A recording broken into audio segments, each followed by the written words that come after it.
magandang gabi Pilipinas. Andito na naman po ang ating programang Kapatiran para sa Bayan from West to East.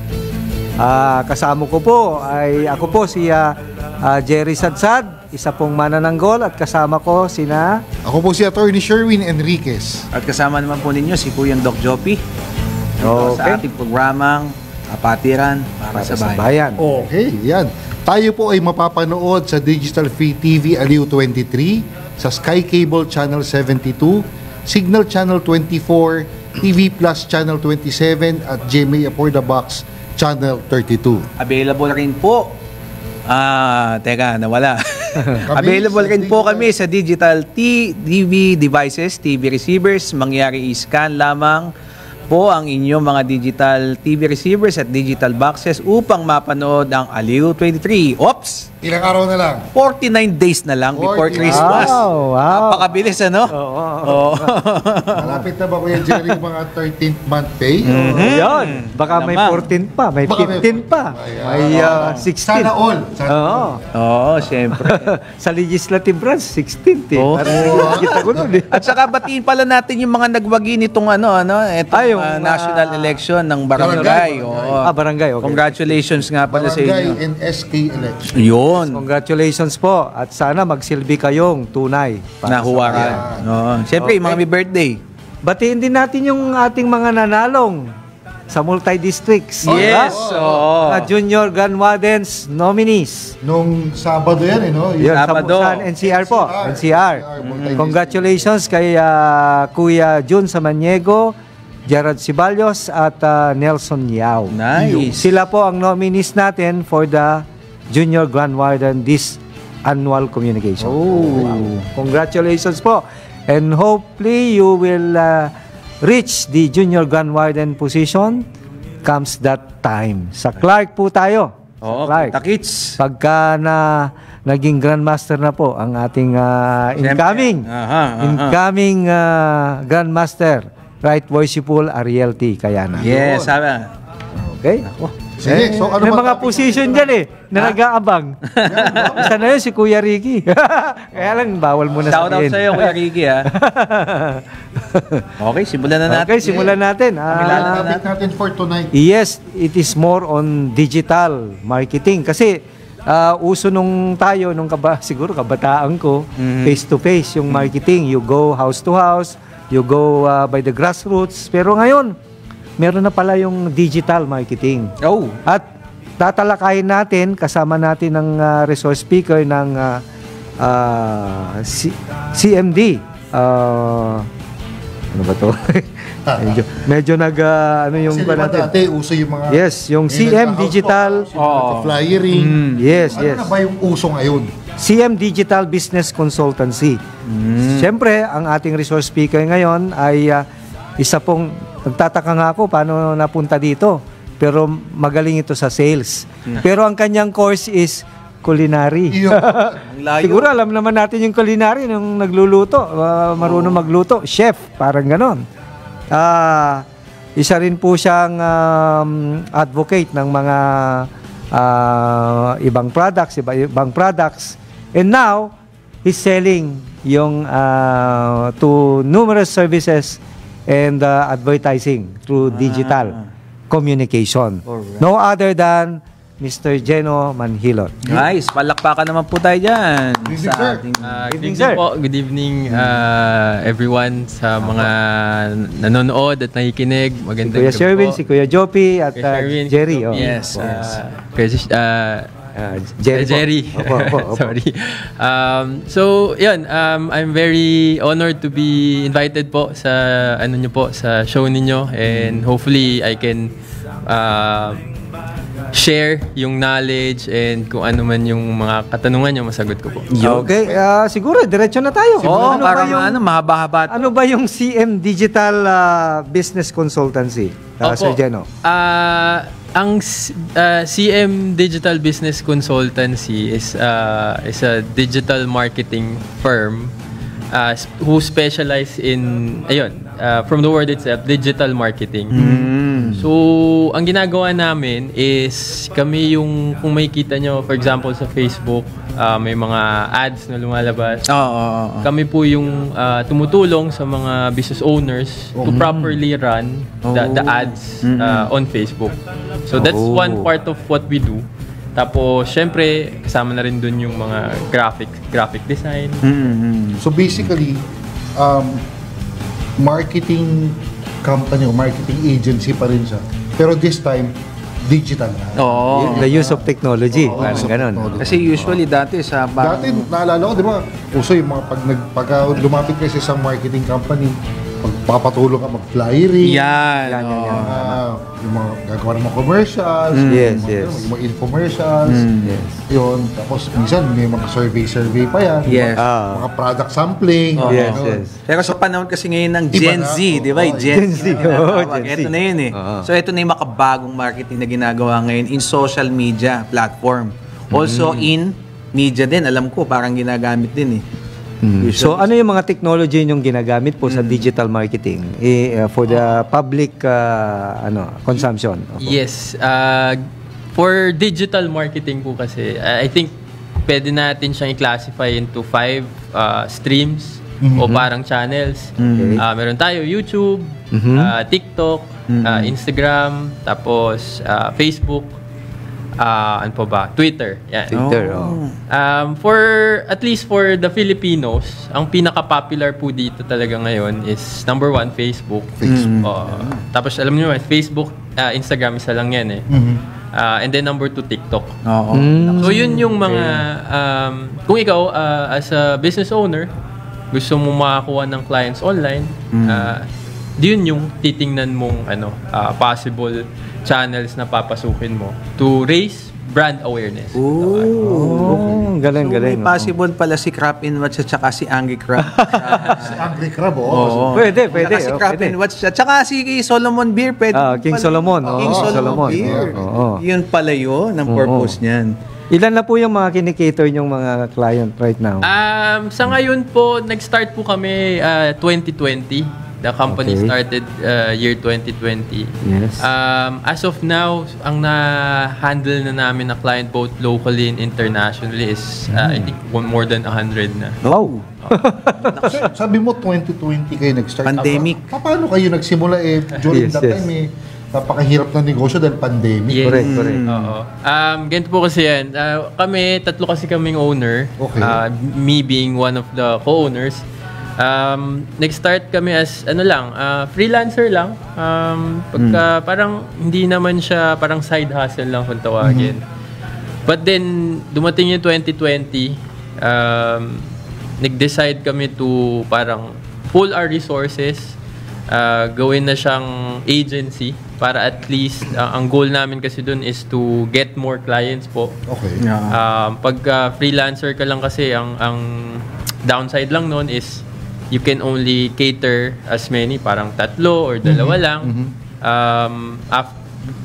Kaya yun yung ginawa namin. Nagtayo kami ng agency in year 2020. And nung nag-start po kami, talagang may mga growing pains, lalo na pandemic. Yes. Sumugal lang talaga kami na parang siguro ito na yung time to Level up. Yun. Ilang clients nyo yun nung nag-start po kayo? Ako po, siguro 2 lang. Wow. From 2 to Dry run, parang dry run. Ang galing, ano? Talagang, kumbaga, minsan, yan ang mga patuloy na fortune favors the brave. Yes. Opo, yun. So, awa naman ng Diyos, talagang with proper guidance and determination. Hanggang ngayon, mag-operate kami and based sa trend, pataas tayo. Nice. Yes. Kailan kayo nagsimula nung international market? Before po, nung freelancer kami, meron na kami mga clients na abroad. But right now, if you look at our client portfolio, mas marami pa rin yung local clients namin. Siguro may nang-retain lang kaming ilang clients internationally. Siguro, sir, yung comparison, kasi nabanggit mo may mga clients kayo na international tsaka local. Paano yung manner ng acceptance ng mga local businesses in terms of this type of marketing strategy? Yun. For local kasi, we focus on the SMEs. So meaning small and medium enterprises. The reason being is nakikita namin yung malaking parang gap in terms of yung the know-how on digital marketing. Parang kung ako an SME, medyo hindi ko yan forte. And based sa mga naging clients namin and mga nakausap namin, there's really a parang a lot to learn pa for them, which as a business owner or as an SME, kung ikaw nag-start ka pa lang, for sure wala ka ng time kasi isipin mo pa yung operation. True. Di ba? So dun kami pumapasok na parang sige ganito, yung operation ikaw na bahala, bahala ka nang mag-isip kung ano yung product na ibebenta mo, kami na bahala mag-market. Sabihin mo sa amin kung anong concept yung gusto gagawin natin. Yes. So, Mas ito na yung dito sa platform na to, kami na bahala para. exactly po. Ganun yung ganun yung naging business plan namin, and yun naman years of trial and error and really just parang tweaking our strategy to be able to really service the SMEs po. From the legal point of view naman tayo, kasi Yes. digital to eh. How will you be able to close a contract with a client? Sa local muna tayo. Okay. Especially kasi kailangan mo sa sa legal may notarized pa, etc. Ito virtual, parang Virtual kasi ito eh. Paano? Although ako yun in charge ko. Pero siyempre si Jeno ngayon ang Yes, apida eh. exactly. In terms of contract attorney, Yes. ano naman kami, I see to it na talagang merong service level agreement before we start. Yun. SLA. Opo, SLA. SLA. SLA. And then doon sa SLA namin, ina-attach na rin namin kaagad yung NDA for Non-disclosure agreement. NDA, non-disclosure, yes. para at least siguro peace of mind na rin ng kliyente, kasi may mga clients kami na yun yung challenge nila before, na parang paano yun pagka kunyari Conflicting yun, client mo ako, nagbebenta ako, let's say for example cake, tapos meron kang isang client din, cake din binibenta. Yeah. Paano How can yun you mangyari? manage? That's correct. So, sinasabi namin, meron naman tayong NDA, nakalagay din yun sa SLA natin na hindi namin pwede i-disclose or kung ano man doon sa isang client namin, kung ano yung naging strategy natin. Yes. Yun naman ang guarantee namin. Meron akong follow-up question. Yeah. Kasi di ba, syempre, startup business, kumaga, yung investment mo more on doon sa produkto mo, pagandahin mo, packaging mo, and everything else na connected sa produkto. Parang hindi kasi masyadong in sa mga Pilipino pa yung maglagay ka ng budget para sa marketing ng produkto. Usually kasi ang assumption is mahal yan. Oo, totoo. Ngayon, doon sa inyo, since ibang platform na ito at ibang approach ito, magkano yung somewhat budget? Range lang. Range. Oo. Range na lang. Mahirap yung For starters and So, Kumbaga, wag naman yung extremes, yung mga, So- for, kumbaga meron kang bagong kliyente, how would you offer your services and for what cost? Yeah. It's good that you asked that, attorney. Yun yung naging namin. Siguro yun yung naging selling point namin as a agency, as a company, sa mga clients namin. Kasi with us, you can get our services for as low as 5,000 a month. 5,000 pesos a month. Pwede. So yun yung starting namin. It's really talaga, designed siya para makater yung mga SME, small businesses that's starting up. Parang siguro depende na lang sa package na kukunin mo. But definitely the service that we are gonna provide is the same. Parang frequency lang ang pinagkaiba. Parang kunyari, sa 5K, X number of graphics lang yung gagawin namin. And then sa next package, ganito, ganyan. Pero definitely, the services na ibibigay namin sa'yo, Yung baseline para yung baseline, pare-pareho. So standard. Graphics lang. Graphics po, tsaka yung Airtime. tinatawag natin na ad campaigns. Ad campaigns. So yung ad campaigns, yun yung irarun sa social media platform. Let's say Ito, sa Facebook. sir, merong nagtanong dito si Jimwell Salsos. Tinatanong niya kung paano daw ba ipamalakad ang isang SME. Siguro gusto niyang itanong yung pagka nagsimula sa inyo and then after nun, paano palalakadin or stand-alone ba to or ano. Salamat Sir Jimwell Salsos sa Wow, pagtanong. ang ganda nun. Sir Jimel, thank you for that question. Ganito po yan. Kung ikaw bagong business owner, new business owner, and gusto mong parang gusto mong magkaroon ng brand awareness online, hindi siya pwedeng stand-alone. Kailangan siya every month merong efforts ka to really push for content, push for advertisements. So ang ginagawa namin, we formulate or strategize kung ano yung best para sa brand mo. Depende kasi yan depende, iba yung strategy for food business, iba rin yung strategy for clothing business. Parang ganun. So kami na bahala doon, we'll give you an advice kung wala ka pang strategy talaga. We'll also prepare what we call a content calendar. So ibig sabihin, dun mo makikita yung mga ipuproduce namin na content to raise brand awareness. Tapos pati yung mga ads na irarun, kami na rin po gagawa. And that would help you start.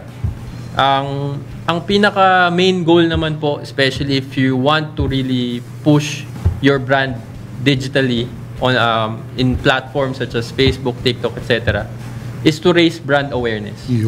Kailangan ang goal natin, kailangan yung brand ko, yung business ko maging household name True. for the industry that I'm in. Actually, maganda yung point na yun. Kasi nga, pagka nag-market ka sa social media, yung clientele mo, hindi lang dun sa area mo lumalabas na siya, lumalaki yung possibility na hanggang saan yung pwedeng marating ng Extent, produkto mo. hindi mo.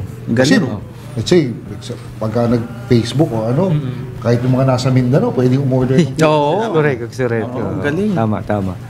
Sa international side naman, sir, paano yon?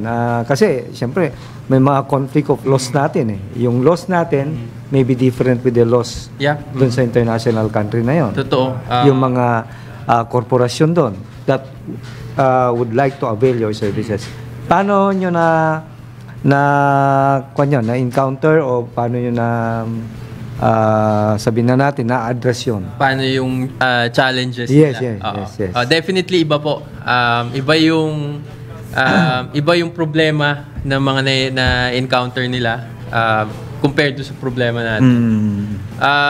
Definitely unang-una ang hinahanap talaga nila is more on hindi siya lang parang nalilimit lang sa digital marketing. Ang hanap nila karamihan is more on the assistant talaga. Yung tinatawag na virtual assistant. Okay. Ano ba yun? Hindi lang basta...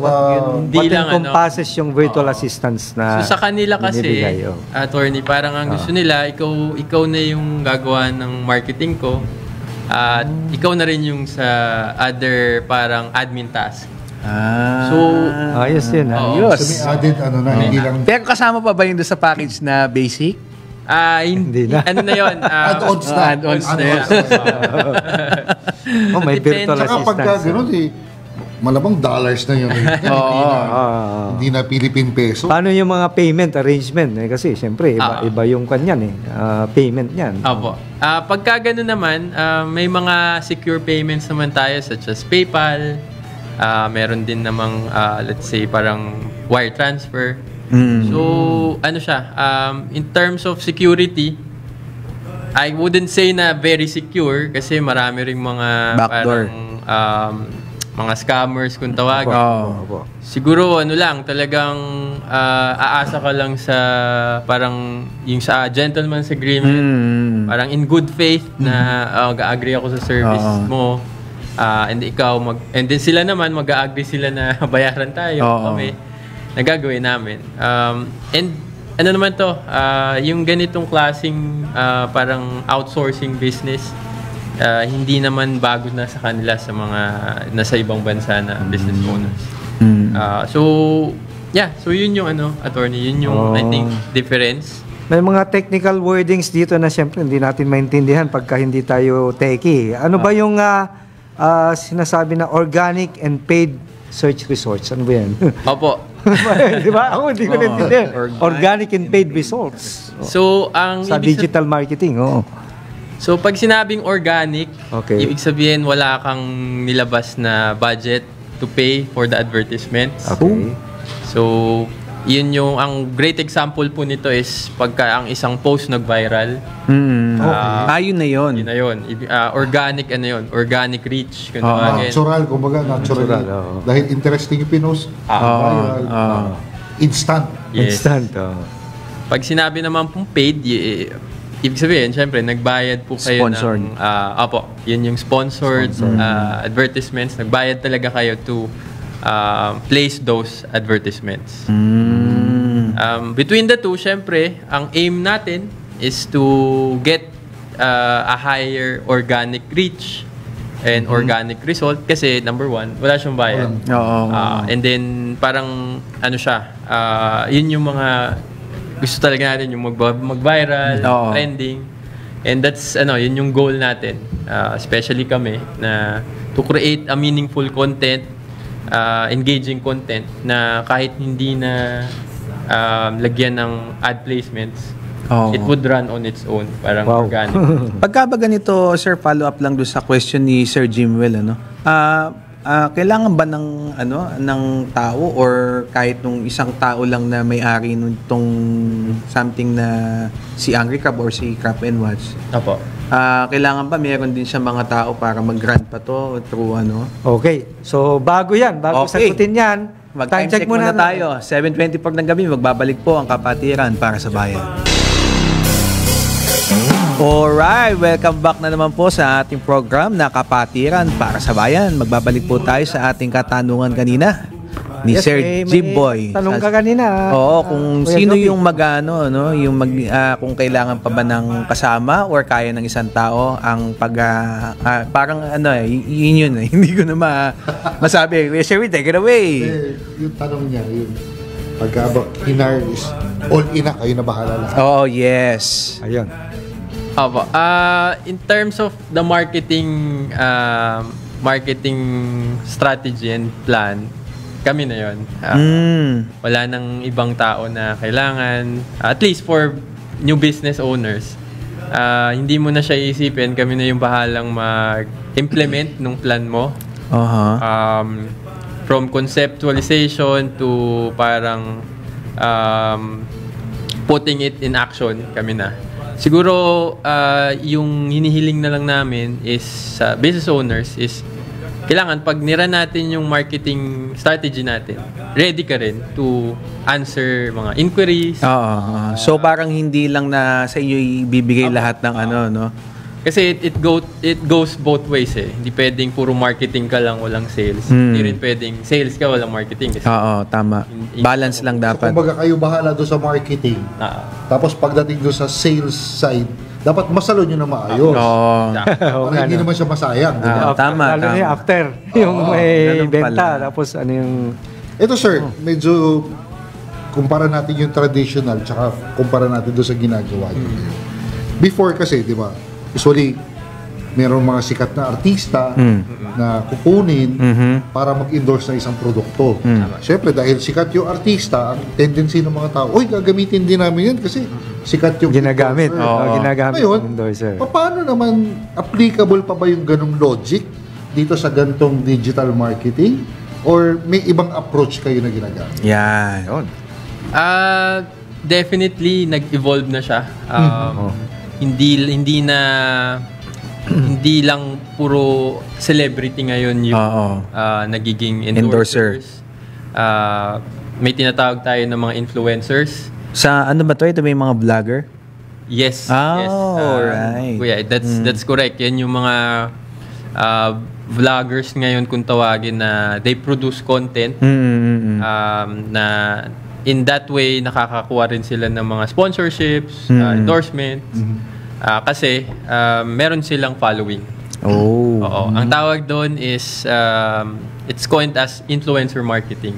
Influencer marketing. Parang ang ginagawa mo is once you parang subscribe or get that service or implement that, fina-fast track mo yung brand awareness ng business mo. Kasi the more na mini-mention siya ng mga influencers, the more na mas na nagiging curious yung tao na parang, Ano ba yun? ano ba itong ano? Oo, ano ba itong galing, business ganun na? pala. Bakit ini-endorse to ni ganito or ni ganito influencer? Ang maganda niyan na kasi syempre follow up na lang din dito. Kayo na ba ang naghahanap noon at saka ng mga influencer or any kind of brand ambassadors kumbaga sa mga products na ina-market ninyo? Yes, attorney. Actually, forgot to mention, but yes, we offer that service as well.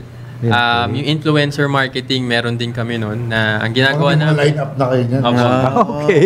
Grabe. Ayos. So, can you cite dito sa mga, siyempre, mga interesado din na digital marketing business, ay successful na strategy or tactic or whatever you call it para maging ano din, successful just like CMD? Yes, definitely ang mapapayo ko lang is kailangan mag-bank tayo or mag-start tayo with brand awareness. Yun yung maging goal natin. Especially if you're starting, bago pa lang yung business mo, wala ka pa talagang idea, newly opened pa lang, mag-focus kayo sa brand awareness kasi yun yung magda-drive ng growth. And pangalawa, yun yung magiging basis ng business mo to move forward. Ibig ko sabihin, kung ikaw, ang business mo is, let's say for example, food business. Yes. So alam naman natin, napakadaming nagbebenta, let's say, ng made-to-order food business. Yes. Marami talaga. Milk tea. Sikat na sikat yan. Sarap yan. So pag ikaw, nagtayo ka lang ng ganun, at hindi mo parang, papabayaan ko lang, magpo-food, kung merong bumili, okay lang. Kung wala, wala lang. So, hindi siya mag-grow. Pero if you focus on brand awareness, meaning, gumagawa ka ng content on a daily basis about what makes you better than the competition, in time, yung brand mo, magkakaroon siya ng tinatawag na brand recall sa mga audience, kung tawagin, sa audience mo or target consumers mo. Yes. It could be within your area or it could be within your region, depende sa business mo. So from there, dun yung magda-drive ng revenue mo. Kasi the more na mas makilala yung brand mo, the more na mas magiging trustworthy siya sa consumers, the more na mas papatukin nila yun. Naalala ko lang one time kasi meron kaming concert. Tapos, nangailangan kami ng mga influencer para i-promote yung concert. So, ito lang para at least yung mga nakikinig sa atin. Yes. Kaya mababa pa rin yung presyo kahit na kumukuha ka ng ganun. Kasi some of them does not, kumbaga, hindi pera yung hinihingi. Minsan, ex-deal. Sige, I'll promote your concert. Bigyan mo akong free tickets. Tapos, gagawin nila. Bigyan mo siya ng 10 tickets. Yung 5, ipaparaffle niya. Yung 5, gagamitin niya. Parang gano'n. So, may mga XD. Yes, attorney, tama yun. May tinatawag tayo na nano and micro influencer. Yeah. Yan, ano ba yan? Bago na naman yan. Sila yung mga influencers na with certain number of followers pa lang. So, sa nano pala, I think it's, if I'm not mistaken, 10,000 followers below. Tapos sa micro, around 50,000, give or take. So, ang kagandahan dito sa mga influencers na to is they're very much, I would say, affordable for an SME business owner. Okay. Kasi sabi nyo nga, ayan, tama po kayo, they can accept parang X-deal type of payment na parang, sige, I'll promote your business, you give me a sample of your product o kaya nung services mo. And then of course, siguro as a gesture of goodwill na din, siguro yung ano na lang, allowances such as food or transport. Parang ganun lang yung setup nyo.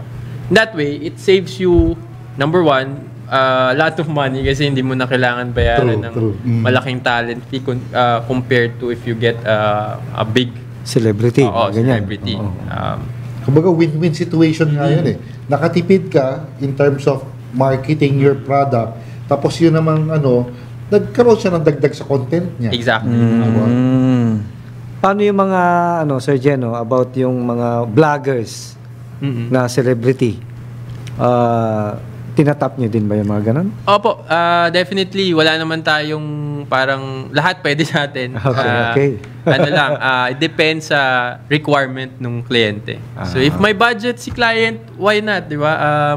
Ang maganda sa amin is we can help in getting the right celebrity or the Produkto, mga relo. Kunin nila si Doc Joby. Yes, thank you very much. Siyempre. Shout out, Crop and Watch. Yes. O kaya pag beer naman, King Solomon Beer, yes. Siyempre, Pag mga seafoods, Angry Crab. yun, sa Pampanga. Subic, sorry. Angeles. Angeles. Oo. So, ano yung besides doon sa mga influencer, vloggers, YouTuber, streamers? Oo, yung ano nila. For influencer marketing, yan, meron tayong definitely yung mga vloggers. Yes. Tapos meron ding mga streamers. So it depends po sa gusto ng kliyente kung anong kailangan niya. So kung if ang kailangan niya, let's say ang content ang business ni client is more on food business. So definitely ang bibigay namin na suggestion is to get content creators na more onto food contents. Pagka naman medyo about let's say family oriented yung business mo, let's say for example car rental. Yes. So doon papasok yung expertise namin to advise you kung ano ba yung pwede mong kunin. Kung sino. Oo, kung sino-sino. And then magbibigay kami ng parang suggestion or list na parang ito yung si content creator A, ganito yung contents niya with X number of followers, pwede it could be ideal sa sa brand mo. So kumbaga nandun na yung mga characteristics nitong vlogger na to. Nandiyan yung yung kumbaga tail of the tape niya. O ikaw na mamili kung ano sa tingin mo yung preference mo in terms na pagmamarket ng produkto mo. In that way, makakasiguro tayo na hindi masasayang yung efforts to partner with that certain content creator. And number 2, maximize natin yung following niya. Yun. Sir, ito may nagtatanong si Vanessa Kutamora ng Butuan City. Tinatanong po niya kung pagka daw po yung page ay gagamitin or sarili niya, ilelend daw po ba sa company nyo yung page? Yung access po sa page, especially pagka nag-hire kayo ng digital marketing agency, lagi nyo po tatandaan, ang kailangan nyo lang po ibigay na access is at most editor access sa page. Huwag nyo pong bibigyan ng admin access kasi medyo mas risky po yun. Okay. Kasi if bibigyan mo ng access as admin, may malaking lumalaki yung risk ng compromise. So hindi natin alam, malay mo ma-hack. So mako-compromise yung page mo. But if editor access lang, nakakasiguro ka na you still have ownership of the page. So yun ang So watch out point yun. Watch out point. Kasama sa contract yun, nakalagay. Definitely, attorney, yes. Nakalagay doon na, and onset pa lang din ng parang once nag-meet kami with the owners of the business. Yun kasi yung rin nila parang yun yung mga frequently asked questions sa amin. Yes, Paano yan? Bibigyan kita ng access sa page ko. paano ko masisiguro na Safe. secure? Oo. So, sinasabi namin, kailangan lang namin access is editor lang. Editor lang. So, para magawa namin yung Anong trabaho scope namin. no, ng editor's access? So, yung sa editor's access attorney, ang pwede lang gawin nung editor na bibigyan mo ng access is mag-post sa page mo, mag-run ng ads. So, Yes. essentially, yun lang yung talagang main job, task na So pwede. hindi niya makikita yung mga compliment, yung mga personnel ng Hindi niya company. makikita yung Oo, admin tama. ng company. Yun, yun na. Hindi niya ma-delete yung page. Yung HR, Okay. yung mga ganyan. Hindi niya pwedeng palitan yung page name. Oo. So hanggang lang siya, more on the content side. Oo. Which, How about sa mga answering query question ng mga customers? Hindi din ma-penetrate ng... meron siyang visibility. Kasi dun makikita yung comments and messages. Pag nag-run kasi tayo ng ads, definitely isang goal yon is to increase the inquiries or increase the clients or leads kung tawagin. Makikita siya as pag ikaw is isang editor. But then again, ultimately, ang may final say pa rin is yung mismong admin, which is the owner of the business.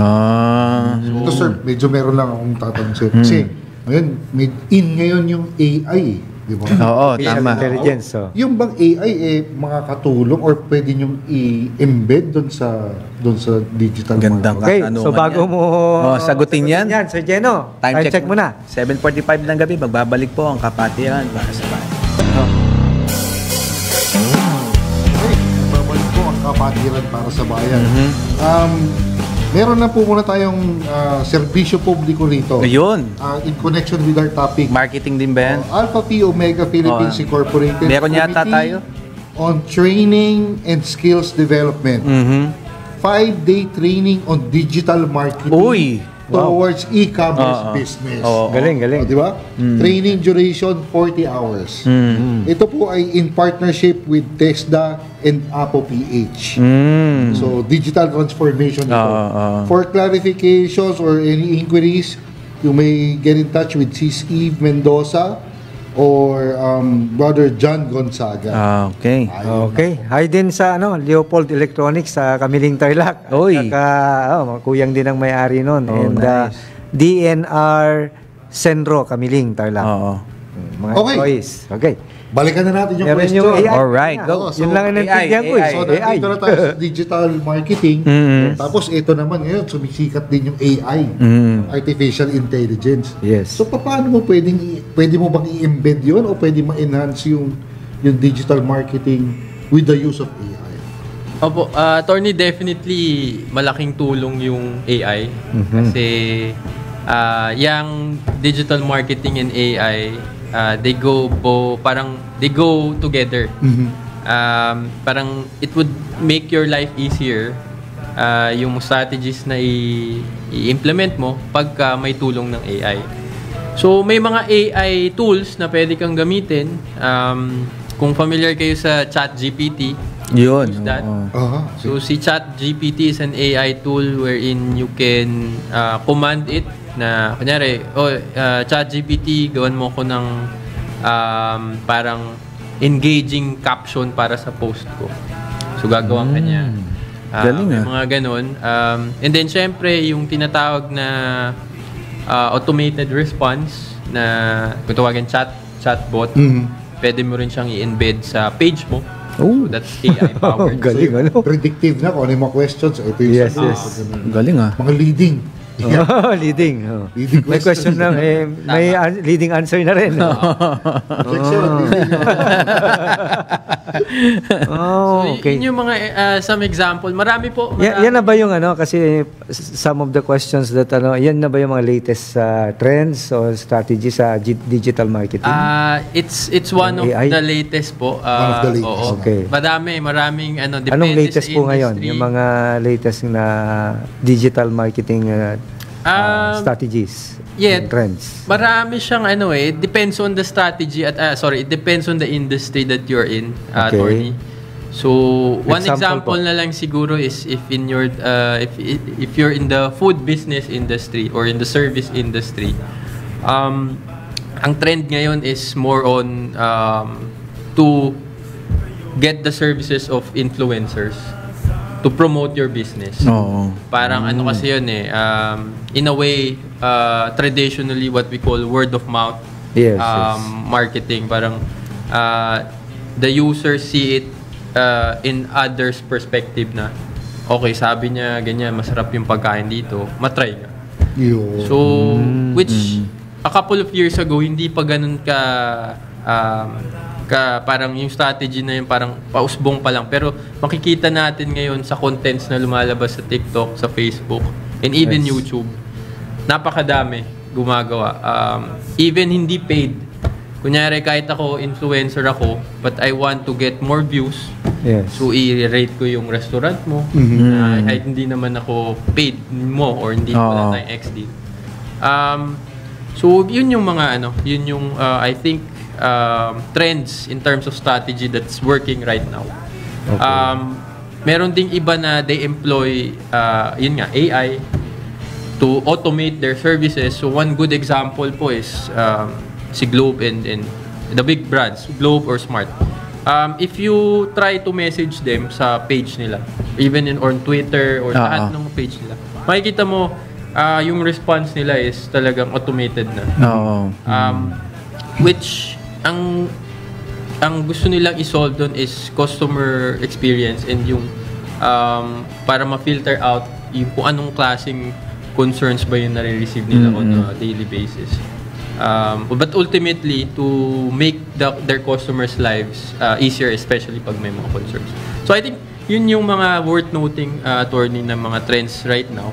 But I suggest kung gusto nyong malaman talaga na kung ano yung mga current trends ngayon, gaya nga nung pinromote ni Attorney din kanina, you join yung mga seminars. Yun na. Ayun na. Ang panibagong episode na naman. May part 2, may part 2. So you parang you upskill, you learn kasi it's ever changing every time na parang every month or every year nagbabago yung trend talaga eh. Yes, exactly. May mga na-inventong bagong strategy. So hindi siya confined lang into ito na yon habang buhay. So in a final note, do you think ba yung business na digital marketing will succeed in the near future? Sir? Attorney, yes, definitely. Isa siyang strategy that is worth considering, especially right now sa age natin ngayon that we're slowly going full digital. Makikita natin yan sa purchasing power ng Pilipino. Yes. During pandemic, nakita natin yung boom ng paggamit ng more on the digital wallets. Yes. And then tumaas din yung rate ng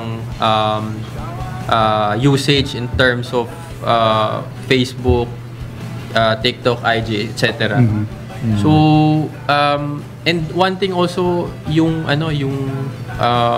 brand awareness nga na sinasabi ko, it's more defined pagka you do digital marketing kasi you can target your audiences, you can target location, you can target age, demographics. So talagang doon tayo papunta. But definitely yung traditional marketing, hindi naman natin pwedeng isang tabi yun kasi it's also working. Yes. So I suggest you do both. If you're a business owner, you do traditional marketing, and then syempre you do also do digital marketing. Gen Z marketing. Saan ba nakikita yung CMD? I-promote mo na yung Promote na. natin, no? Tingnan nga natin mag-promo si Sir. Yes. So yung page po namin, you can find us on LinkedIn, Facebook, IG, and TikTok. But yun, our name po is CM Digital Business Consultancy. We cater every digital marketing needs of your business. Mapaan pa yan, influencer, mapa-ads ba ang kailangan mo, or even just graphic design. Definitely we can assist you on that. So yun po, just give us send us a DM or direct message on our social media handles, and we'll be happy to assist you po with your Yung? Yo, galing. Baka may gusto ka, sir, ibatiin. Batiin. or shout out, Family, baka hindi ka pa. Baka hindi ka makauwi. Baka hindi ka makauwi. So, gusto ko lang po batiin yung mga co-owners ko, si Ma'am Crystal, si Sir Chris, and then yung aming napakasipag na VP, si Miss Eliza. And then, of course, yung aking mga anak. Nakasama ko ngayon yung isa. And then, yung family ko po sa Cavite na alam ko nanonood right now. Yan. Yun. Thank you. Okay.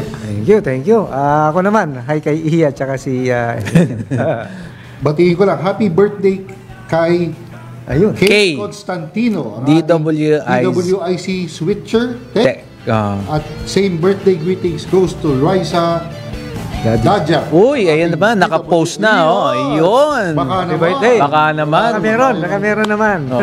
Baka may natira pa. Shoutout Happy po birthday. aking mga anak. Si Sophia, si Shane, si Sean, tsaka si Santi.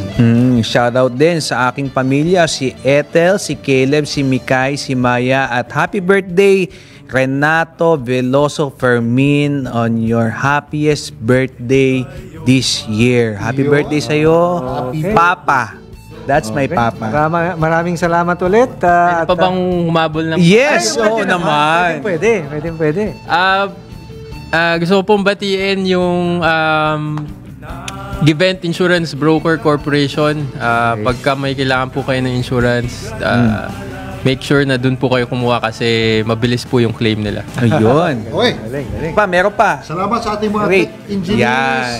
Si Aldrin Cruz, si Giljon Reyes, si Jem Barbon, ang ating writers, si Haya Ludidico, si Laika Cuevas, ang ating com-assistant, si Jessa Baramela. Yun, next. So yun, next program, Stories by Pangga. Nika with Nika Abaw. Maraming salamat po. Magbabalik po ulit next week ang ating kapatiran para sa bayan. Ako po ang inyong lingkod, si Kuyang Doc Joppy. At ako po, si Atty. Sherwin Enriquez. And Jerry Sadsad, isa rin po manananggo. Maraming salamat po and to God be the glory. Good night. Thank you. Night. Bye.